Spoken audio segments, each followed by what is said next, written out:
नमस्कार जैन साथियों, स्वागत है आप सभी का वैदिक क्लास जयपुर पर। जैसा कि हमारा चल रहा था मगध साम्राज्य का इतिहास, तो मगध साम्राज्य के इतिहास के बारे में हमने देखा था।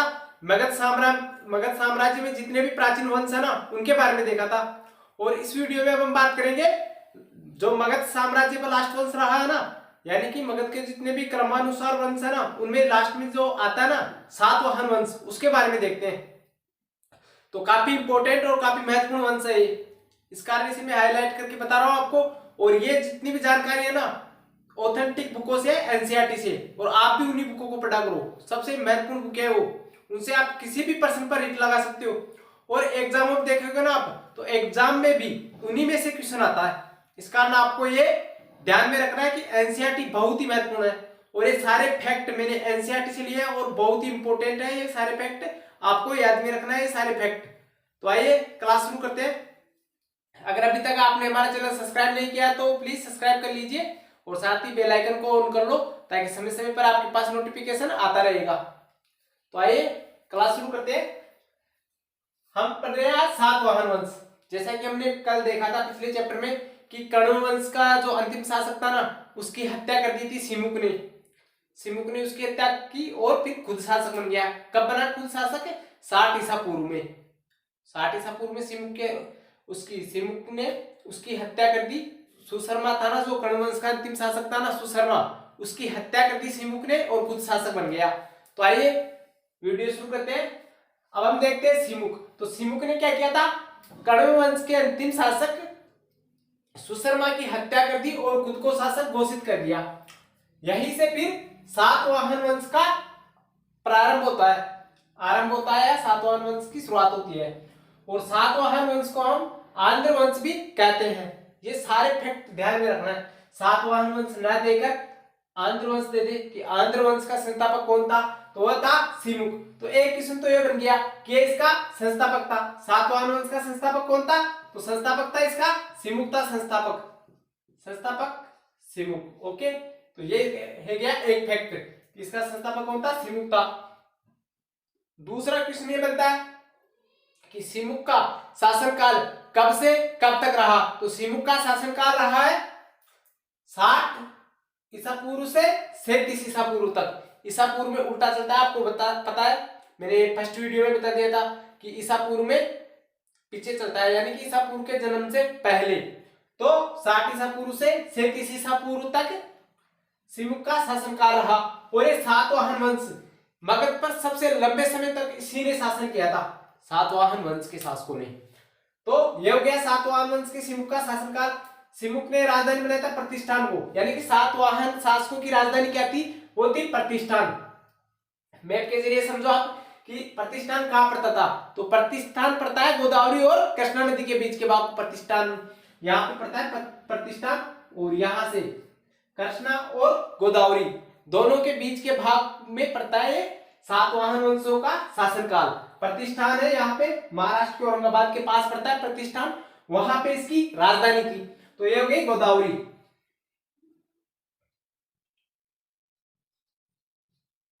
गोदावरी और कृष्णा, गोदावरी और कृष्णा नदी के बीच में क्या था?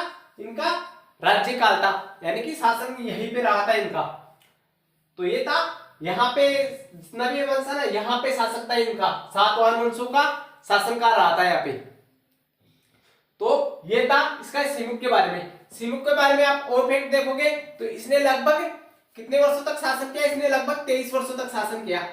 23 वर्षों तक शासन किया इसने। कितने वर्षों तक किया था इसने शासन? सिमुक ने 23 वर्षों तक शासन किया था और काफी इंपोर्टेंट शासक था, काफी शक्तिशाली शासक था सिमुक। तो इसने 23 वर्षों तक शासन किया था सिमुक ने। तो ये थे सिमुक के बारे में फैक्ट। तो मैं इसे मिटा देता हूं सारे फैक्टों को। तो ये हो गया हमारा फर्स्ट शासक, यानी कि सिमुक के बारे में मैंने आपको बताया। और अब हम बात करेंगे इसके बारे में, सातकर्णी के बारे में। सिमुक के बाद में एक शासक बनता है, तो वो इतना इंपॉर्टेंट शासक नहीं है। सिमुक के बाद में जो शासक बनता है ना, तो वो बनता है कृष्ण। सिमुक के बाद में कौन शासक बनता है? तो सिमुक के बाद में बनता है कृष्ण। तो ये इतना इंपॉर्टेंट शासक नहीं है, ये कह सकते हो कि ये अयोग्य शासक था, इस कारण इसका शासक शासनकाल ज्यादा समय तक नहीं रहा और इसके बारे में किताबों में इतना वर्णन नहीं है। तो इसके बाद में शक्तिशाली शासक बनता है फिर सातकर्णी। कौन बनता है शक्तिशाली शासक? सातकर्णी बनता है। सातकर्णी फर्स्ट है। इसमें दो सातकर्णी होते हैं, एक सातकर्णी द्वितीय, जिसे हम गौतमी पुत्र सातकर्णी भी कहते हैं। तो ये था सातकर्णी फर्स्ट है या सातकर्णी प्रथम। तो इसके बारे में आपको ध्यान में रखना है कि इसकी पत्नी का नाम क्या था। तो सातकर्णी प्रथम की पत्नी का नाम था नागनिका। इसकी पत्नी का नाम था नागनिका। नागनिका क्या थी? इसकी पत्नी थी नागनिका। इसकी पत्नी का नाम नागनिका था। इसकी नागनिका क्या थी? इसकी पत्नी थी नागनिका। इसकी पत्नी का नाम नागनिका था। और यहाँ पे मिटा देता हूं मैं, ठीक से दिख नहीं रहा। ये इसकी पत्नी का नाम था नागनिका। और इसने क्या किया था? इसने 2 अश्वमेध यज्ञ कराए थे, यानी कि 2 अश्वमेध यज्ञ। इसने कुल अगर बात करते हैं एनसीईआरटी बेस में, तो एनसीईआरटी में वर्णन है कि इसने 18 अश्वमेध यज्ञ कराए थे। कितने? 18 अश्वमेध यज्ञ नहीं, सॉरी 18 यज्ञ करवाए थे इसने। 18 यज्ञ करवाए थे इसने। किसने? सातकर्णी प्रथम ने 18 यज्ञ करवाए थे। 18 यज्ञ करवाए थे, जिसमें से 18 यज्ञों में से 2 क्या थे? 18 यज्ञों में से 2 अश्वमेध और एक राजसूय यज्ञ था। 2 अश्वमेध यज्ञ, जिसमें घोड़ा छोड़ते हैं ना, अश्वमेध। 2 अश्वमेध यज्ञ और एक राजसूय यज्ञ। एक राजसूय यज्ञ और 2 अश्वमेध यज्ञ। ये वर्णन मिलता है एनसीईआरटी में इसके बारे में, जो सातकर्णी प्रथम है ना, इसके बारे में। तो इसने क्या किया था? 18 यज्ञ करवाए, जिसमें से 2 अश्वमेध यज्ञ और एक राजसूय यज्ञ था। और इसकी भी राजधानी क्या थी? प्रतिष्ठान थी। तो इसकी उपाधियों के बारे में देखते हैं। क्या उपाधि देखते हैं इसकी हम? उपाधि। तो इसकी उपाधियों को ध्यान में रखना आपको। इसे कहते हैं प्रतिष्ठानपति। प्रतिष्ठानपति। प्रतिष्ठानपति क्यों कहते हैं? समझो इसको आप ध्यान से। इसे कहते हैं प्रतिष्ठानपति इस कारण क्योंकि इसकी राजधानी क्या थी? प्रतिष्ठान थी इसकी राजधानी। तो प्रतिष्ठान राजधानी थी, इस कारण इन्हें क्या कहेंगे? प्रतिष्ठानपति। दूसरी उपाधि की बात करते हैं, तो दूसरी उपाधि है इसकी दक्षिणापति या दक्षिणा स्वामी। दूसरी आती है दक्षिणापति। दक्षिणापति। इस फैक्टों को आप ध्यान से समझो। दक्षिणापति ने क्यों कहते हैं? लगभग सारे राजाओं में ये उपाधि आपको देखने की मिलेगी कि दक्षिणापति या प्रतिष्ठानपति। तो दक्षिणापति का मतलब यह है कि इनका राज्य क्या था? दक्षिण में था। अब मैं आपको यहाँ पे विस्तार पूर्वक बताता हूँ, यहाँ पे मैप के जरिए बताता हूँ मैं आपको, तो सारे फैक्ट आपको समझ में आ जाएंगे। देखो आप यहाँ पे, यह है मैप हमारा, भारत का मैप है। प्राचीन समय की बात बता रहा हूँ मैं आपको। तो भारत के इस क्षेत्र पे तो था शकों का शासक। किनका शासक? शकों का शासक था इस क्षेत्र पे। इस पे हो गया शकों का शासक। इस पे क्या था? शकों का शासक था इस पे तो। और जो दूसरा क्षेत्र पड़ता है इधर, ये क्षेत्र पड़ता है हमारा, ये क्षेत्र। तो इस क्षेत्र पे क्या था? इस क्षेत्र पे जो ये क्षेत्र पड़ता ना, इस पे था हमारा, इस पे जो ये क्षेत्र पड़ता ना हमारा, इसमें किसका शासक था? तो इस क्षेत्र में था हमारा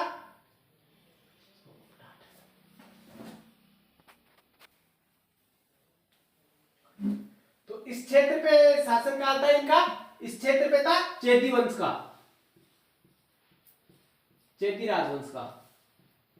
चेदी राजवंश का शासक कौन था? तो चेदी राजवंश का महत्वपूर्ण शासक था खारवेल। खारवेल। तो इस चीज को समझो। इनका जो राज्य विस्तार था ना, तो इनकी दुर्भाग्य रहा कि इनका राज्य विस्तार ज्यादातर दक्षिण में रहा, क्योंकि इनका जो सातवाहन वंश है ना, इन शासकों का शासनकाल रहा है यहाँ पे। मैं आपको मार्कर दूसरा ले लेता हूं, अब बताता हूं मैं आपको सातवाहन शासकों का शासनकाल। तो ये रहा था यहां से, ये इनका शासनकाल रहा। तो इनका ये राज्य विस्तार रहा दक्षिण में। तो इन्होंने क्या किया? जो सातकर्णी प्रथम है ना, तो सातकर्णी शासक था ना, ये महत्वपूर्ण शासक था, लेकिन ये क्या किया? ये दक्षिण में नहीं जा पाया। यानी कि दक्षिण पूर्व भारत है ना, पूर्व दक्षिण। तो इस तरफ जो खारवेल का शासन काल था ये बहुत ही शक्तिशाली शासक था, तो ये इन राज्यों को नहीं जीत पाया। और साथ ही इधर भी एक महत्वपूर्ण वंश था, शक वंश सबसे महत्वपूर्ण था इसके समय में, सातकर्णी प्रथम के समय में जो शक शासक था ना उनमें शक्तिशाली था रुद्रदामन, तो ये इधर रुद्रदामन को भी पराजित नहीं कर पाया। तो फिर इसने क्या किया, अपना साम्राज्य विस्तार दक्षिण की तरफ बढ़ा दिया। तो ये हो गया राजवंश, तो ये सातकर्णी वंश हो गया। और इनकी राजधानी बनाया ये हो गया सातवाहन वंश, और इन्होंने राजधानी बनाया था प्रतिष्ठान को। तो इस चीज को ध्यान से समझो, इधर नहीं जा पाया, इधर नहीं जा पाया, तो ये किधर आएगा, उत्तर में हिमालय है, तो ये दक्षिण में बढ़ेगा भी, तो दक्षिण में ये इसका शासनकाल यहाँ तक बढ़ गया था। तो इस कारण इन्हें जो सातवाहन वंश के शासक हुए है ना, इन्हें दक्षिणापद कहते हैं। और साथ ही उत्तर भारत और दक्षिण भारत के मध्य सेतु का काम भी इन्हीं शासकों ने किया है। ये कुछ किताबों में वर्णन है कि सातवाहन शासकों ने दक्षिण भारत और उत्तर भारत में सेतु का काम किया। तो इस कथन को आप ठीक से समझोगे तो आपको समझ में आ जाएगा मैप के जरिए, क्योंकि ये दक्षिण भारत है, यहाँ से हम भारत को दो भागों में बांटते हैं। ये मान लो हमारा भारत दो भागों में बट गया, तो ये क्या हो गया उत्तर भारत, ये क्या गया दक्षिण भारत। अब आप इसे मैप को ठीक से देखो, उत्तर में क्या सातवाहन शासकों का शासनकाल है, दक्षिण में सातवाहन शासकों का शासनकाल है। तो इन्हें उत्तर भारत और दक्षिण भारत दोनों में शासनकाल है इनका, तो इन्हें उत्तर भारत और दक्षिण भारत के मध्य सेतु का काम भी इन्हीं शासकों ने किया। इस कारण कहते हैं कि उत्तर भारत की कला इन्होंने दक्षिण में लाई, दक्षिण भारत की कला इन्होंने उत्तर में लाई। इस कारण इन्हें दक्षिण भारत और उत्तर भारत के मध्य सेतु का काम किया था, इसलिए कहते हैं इन्हें। तो दक्षिण भारत और उत्तर भारत के मध्य सेतु का काम किन शासकों ने किया था, तो वो किया था सातवाहन शासकों ने। इसके अलावा एक क्वेश्चन और बनता है कि जो सातवाहन शासक है ना, ये ब्राह्मण धर्म के अनुयायी थे, यानी कि ये जाति से ब्राह्मण थे, क्या थे, ब्राह्मण धर्म के अनुयायी थे। दूसरा क्वेश्चन बनता है इनके बारे में फैक्ट बनता है कि ये ब्राह्मण धर्म के अनुयायी थे, क्या थे,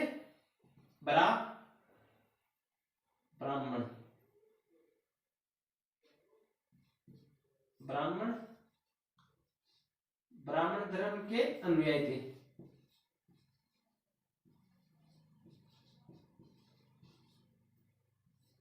ये क्या थे, ब्राह्मण धर्म के अनुयायी थे सातवाहन शासक।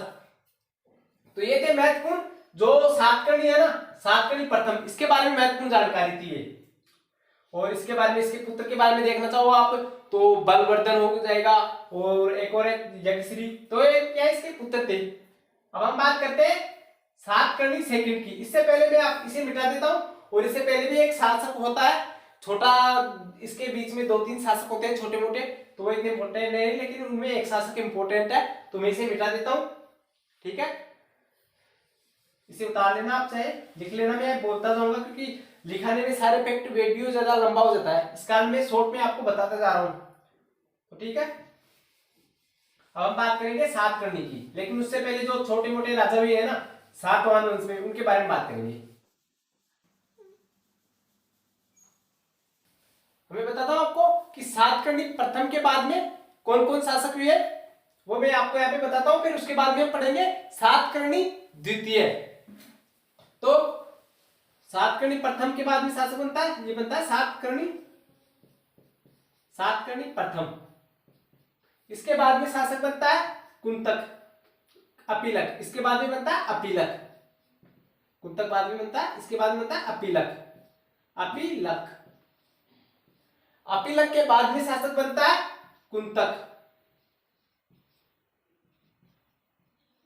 और कुंतक के बाद में शासक बनता है कौन, तो वो बनता है हमारा, कुंतक के बाद में बनता है हाल।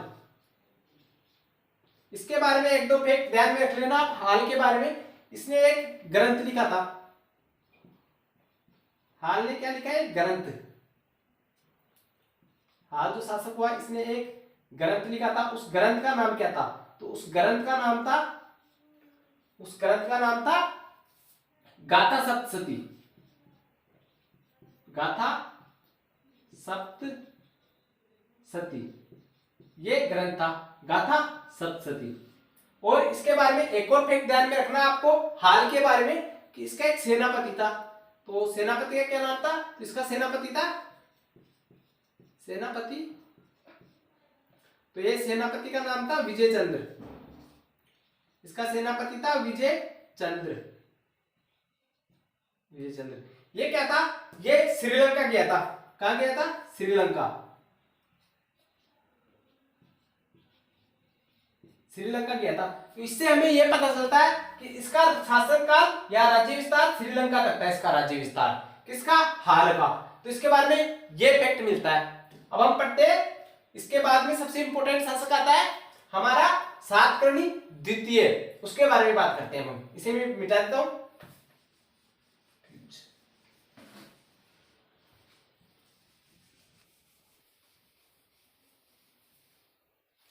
अब हम बात करते हैं सबसे इंपॉर्टेंट शासक सातकर्णी द्वितीय की। सातकर्णी द्वितीय, सातकर्णी सेकंड या सातकर्णी द्वितीय की बात करते हैं। तो इसके बारे में एक चीज ध्यान में रखना कि ये पहले तो ये देखो कि ये शासक कब बना। तो ये शासक रहा 106 ईस्वी से। ईसा पूर्व से नहीं रहा ये, बल्कि ईस्वी से रहा।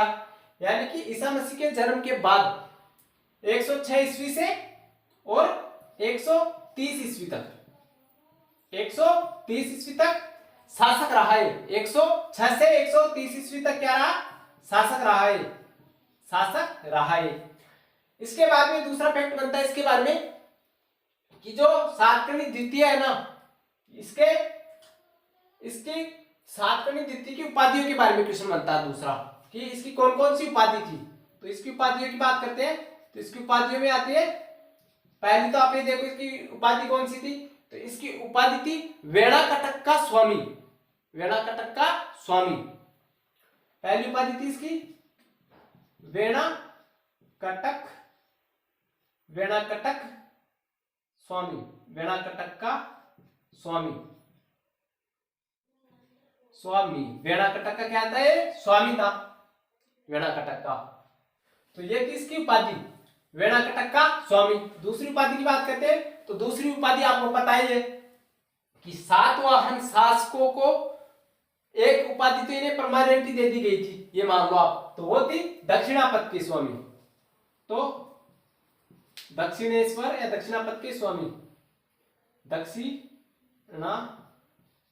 दक्षिणापथ, दक्षिणापथ के स्वामी, दक्षिणापथ के या दक्षिणापथ का स्वामी।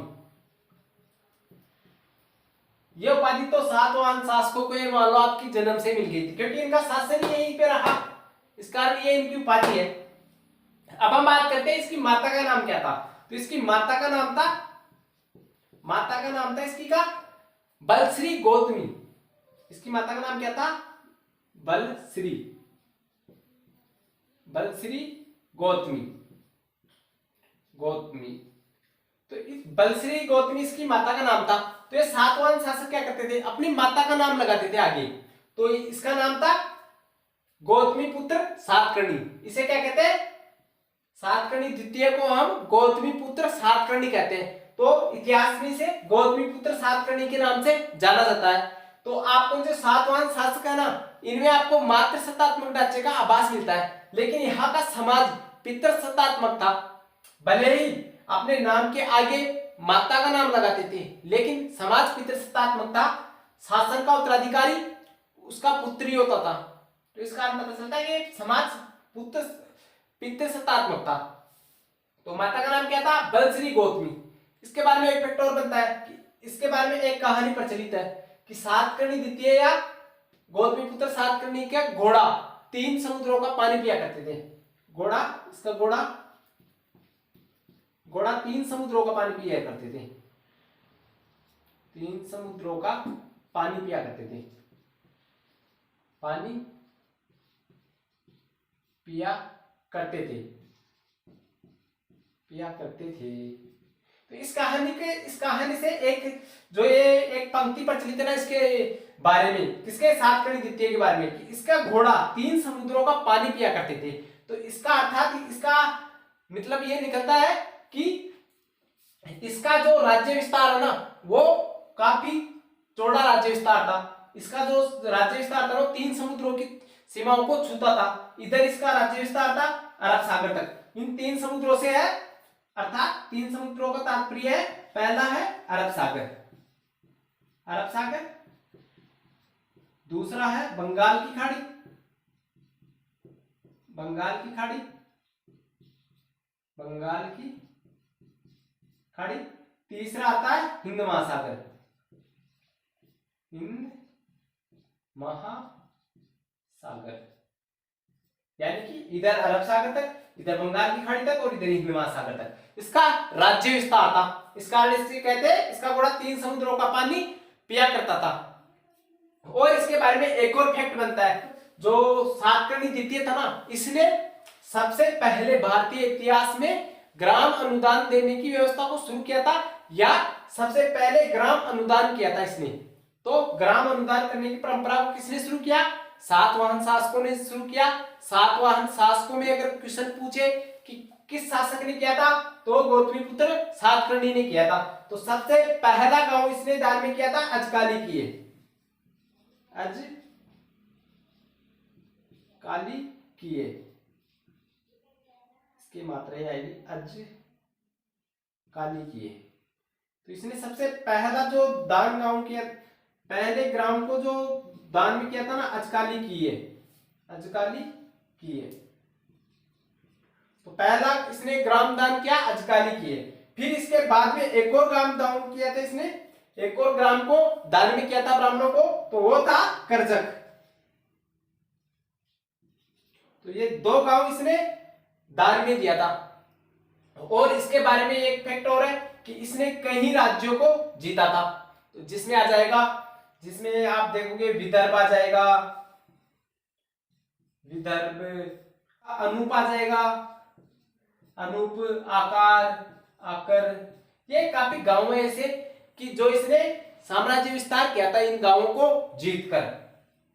तो ये थे इसके बारे में महत्वपूर्ण फैक्ट। अब इसके बाद में शासक बनता है, इसका उत्तराधिकारी नहीं है, लेकिन इसके बाद में जो शासक बनता है ना, वो इतना अयोग्य, इंपॉर्टेंट शासक नहीं है, वो अयोग्य शासक साबित होते हैं। कहने का मतलब ये है, तो वो इतने महत्वपूर्ण और इतने इंपॉर्टेंट शासक नहीं है वो। तो इसके बाद में शासक बनता है, फिर जो इसके बाद में जितने शासक हुए वो इंपॉर्टेंट नहीं है। इसके बाद में शासक बनता है पुलवामी, पुलवामी। इसके बारे में हम पढ़ते हैं, इसे मिटा देता हूं मैं। अब बात करेंगे पुलवामी की। अब हम बात करते हैं कि उसके बाद में कौन शासक बनता है। जो सातकर्णी द्वितीय या गौतमीपुत्र सातकर्णी है ना, उसके बाद में बनता है शासक पुलमावी। उसके बाद में शासक बनता है पुलमावी, पुलमावी। इसके बाद में शासक बनता है पुलमावी। तो पुलमावी के बारे में आपको ये ध्यान में रखना है कि इतना इंपॉर्टेंट शासक नहीं हुआ, लेकिन इसके समकालीन था यहाँ पे एक शासक, यहाँ पे एक शासक है शक शासकों में, तो वो था रुद्रदामन, रुद्रदामन या रुद्रदमन। इसे रुद्रदामन या रुद्रदमन भी कहते हैं। तो रुद्रदामन किसके समकालीन था? तो था पुलमावी के। ये रुद्रदामन द्वितीय है, रुद्रदामन द्वितीय है। रुद्रदामन भी कह सकते हो आप इसे, या रुद्रदमन भी कह सकते हो।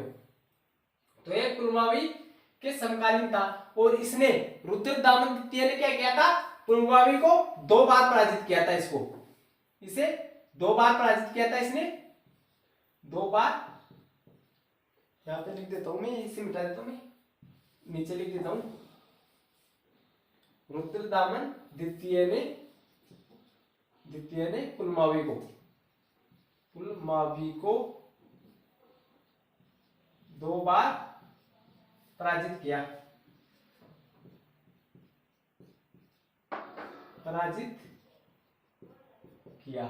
इसने, रुद्रदामन द्वितीय ने पुलमावी को 2 बार पराजित किया। और फिर रुद्रदामन ने अपनी पुत्री देवी का विवाह इससे कर दिया, रुद्रदामन से। पुत्री देवी का विवाह किससे किया? इससे कर दिया। अपनी पुत्री देवी का विवाह पुलमावी से किया। यानी कि रुद्रदामन द्वितीय काफी उदार शासक था। तो इसने क्या किया? रुद्रदामन द्वितीय ने पुलमावी को पराजित भी किया, और साथ में फिर पराजित करके वापस इसे अपना राज्य दे देता था। यानी कि जो ये रुद्रदामन द्वितीय है ना, यहाँ पे इसने पुलमावी को पराजित किया और इन क्षेत्रों को अपने राज्य में मिला लिया, और फिर वापस इन क्षेत्रों को इसको पुलमावी को दे दिया, और अपनी पुत्री का विवाह भी इसी से कर दिया। किससे? पुलमावी से। किसने? रुद्रदामन द्वितीय ने। तो ये इतना उदास आ सकता रुद्रदामन द्वितीय। तो रुद्रदामन द्वितीय किसके समकालीन था? पुलमावी के समकालीन था। पुलमावी के समकालीन था रुद्रदामन द्वितीय। तो ये इसके बारे में महत्वपूर्ण फैक्ट है। तो इसने क्या किया था? जो पुलमावी के बारे में आप और फैक्ट ध्यान में रखते हो तो इस पुलमावी ने 2 सिक्के जारी किए थे। 2 यानी कि इसके सिक्कों पर मैं इसी मिटा देता हूं।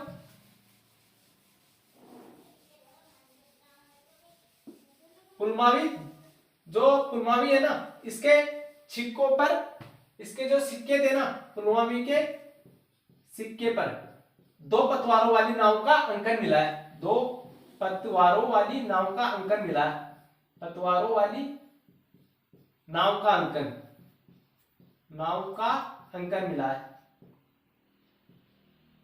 मिला है। तो इससे पता चलता है कि इसका राज्य विस्तार भी समुद्र तक फैला हुआ था। 2 पतवारों वाली नाव का अंकन मिलता है पुलमावी के सिक्कों पर, यानी पुलमावी के राज्य में जो इसने सिक्के जारी किए था उस पे 2 पतवारों वाली नाव का अंकन मिलता है। इससे हम अनुमान लगा सकते हैं कि इसका राज्य विस्तार समुद्र तक फैला हुआ था। और इसकी उपाधियों के बारे में आप ध्यान में रखना चाहो तो इसकी उपाधि में एक उपाधि तो मैंने बताया है कि दक्षिणावर्त का स्वामी तो हर शासकों को ही कहते हैं। लेकिन इसने क्या किया था? एक क्वेश्चन और ध्यान में रखना इसके बारे में कि इसने एक स्तूप का निर्माण करवाया था इसने। तो वो कौन सा स्तूप था? उसका इसने निर्माण करवाया था। तो इसने निर्माण करवाया था अमरावती स्तूप का। अमरावती स्तूप का निर्माण करवाया था। अमरावती स्तूप है वो। अमरावती स्तूप का पुनर्निर्माण, निर्माण नहीं करवाया था इसने, पुनर्निर्माण करवाया था। तो अब आपको इसकी उपाधियां ध्यान में रखने में आसानी होगी। उपाधि तो इसकी एक उपाधि तो ये हो जाएगी कि इसने पुनर्निर्माण करवाया है किसी भी प्राचीन वस्तुओं का, तो इसे कहते हैं नवनिर्माण का स्वामी। नवनिर्माण का स्वामी। नवनिर्माण का इसे क्या कहते हैं? स्वामी कहते हैं नवनिर्माण का। फर्स्ट उपाधि। दूसरी आंध्र का स्वामी कहते हैं। दूसरी उपाधि आंध्र का स्वामी। तो ये थी इसकी उपाधि। इसे कहते हैं नवनिर्माण का स्वामी और आंध्र का स्वामी। अब इसके बाद में शासक आता है। इसके बाद में जो शासक आते हैं ना वो इतने महत्वपूर्ण नहीं है, लेकिन फिर भी आप उसके बारे में देखना चाहो तो आप देख सकते हो। उन शासकों के बारे में मैं आपको यहाँ पे बता दूंगा। तो इसके बाद में शासक बनता है फिर जो पुलमावी है ना, मैं यहाँ पे इसे मिटा देता हूं थोड़ा बहुत।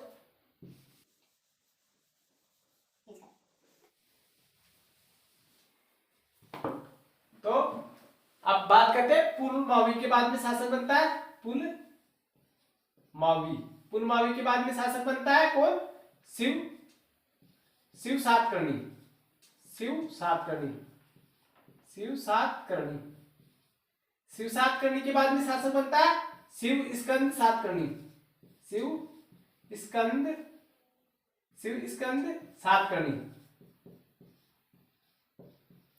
राइटिंग में देखना, आपने जल्दबाजी में लिख रहा हूं।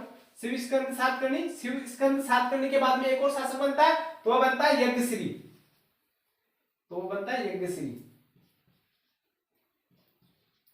यज्ञ आएगा यहाँ पे। तो शिव स्कंद सातकर्णी के बाद में बनता है यज्ञश्री सातकर्णी। ये थोड़ा बहुत इंपोर्टेंट सा सकता है। इसने क्या किया था यज्ञश्री सातकर्णी ने? इसके समय में यहाँ पे शक शासक थे ना, जो यहाँ पे शासक बना, यहाँ पे देखो आप मैप के जरिए, यहाँ पे यज्ञश्री सातकर्णी शासक बन गया। लेकिन इधर जो हुनों के शासक थे ना, ये भी जो शकों के शासक थे ना, ये भी कमजोर हो गए थे।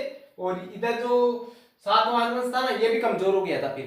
तो इसने क्या किया था? शकों को पराजित किया था। किसने? यज्ञश्री ने शकों को पराजित किया था।